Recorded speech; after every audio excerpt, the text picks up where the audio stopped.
So what are some examples of cultural differences and how they affect the expression of MBTI type?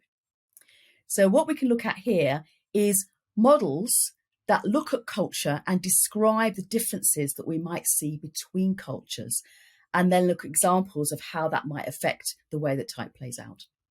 So one example of a cultural difference that's been looked at is something called power distance. So this is the extent to which people in a culture will endorse and accept authorities. So in the West, in the UK and the US, there tends to be quite a low power distance where people are more up for challenging and questioning authorities, whereas it's much higher in places like China, India, and the Middle East. So an example that you might see on a training program or delivering an MBTI workshop is the extent to which people will ask questions. So I have this example for myself. Differences just between the UK and continental Europe is that in the UK, people are a little bit less questioning and challenging of the content that I share with them. They're happy to accept it for the most part. Obviously, you do get some questions. Whereas when I've trained in Germany, in the Netherlands, and in France, I was quite surprised by the amount of questions that I got. And it just transpired that it was just more typical in that culture, maybe to do with difference in education, that people would just be much more up for challenging and questioning and really wanting to kind of, check the information that I was sharing. So that was one cultural difference that I came across there. Another difference that's been described is called neutral versus affective. Now, what this means is the extent to which people are self-revealing and how much they share emotion with others. So examples of more neutral cultures would be places like Japan, New Zealand, and Finland, where they're less self-revealing, whereas cultures like the US may be more revealing, more effective, emotionally sharing. And so, again, a difference that I've noticed myself in the various places that I've been delivering the MBTI between the US and the UK. When I delivered a number of courses in the US, actually, there was one group I delivered where they were more people with preference for introversion.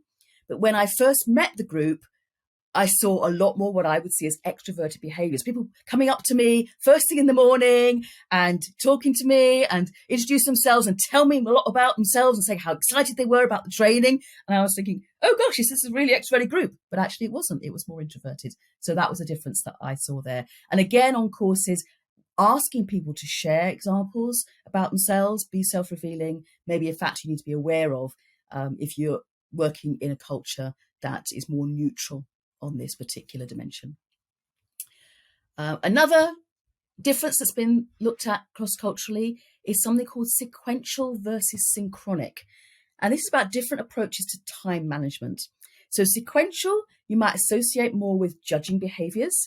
So setting up schedules, strict timings for appointments, expectation of you're going to land just on time on something, whereas synchronic, perhaps less planned, less scheduled, and maybe a bit more easygoing about when appointments actually happen.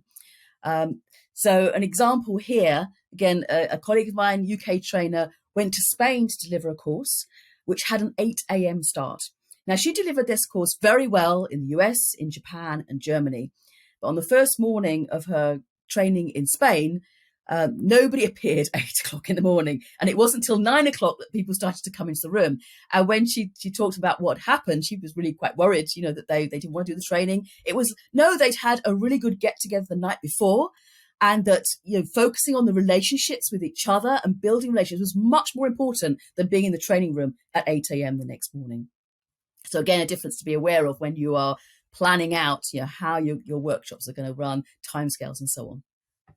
Okay, so the final difference that I'd like to look at here, which is really quite relevant for MBTI, is individualism versus collectivism.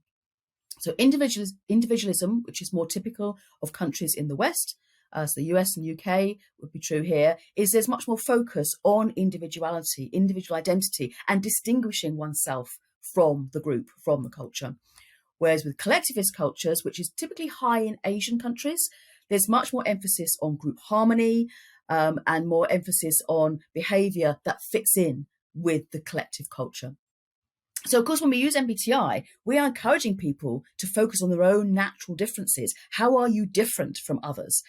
So those from high collectivist countries may need longer to reflect on that and think about that. And when they come to workshops, maybe presenting much more the expected collective behaviour rather than focusing on their own individual differences.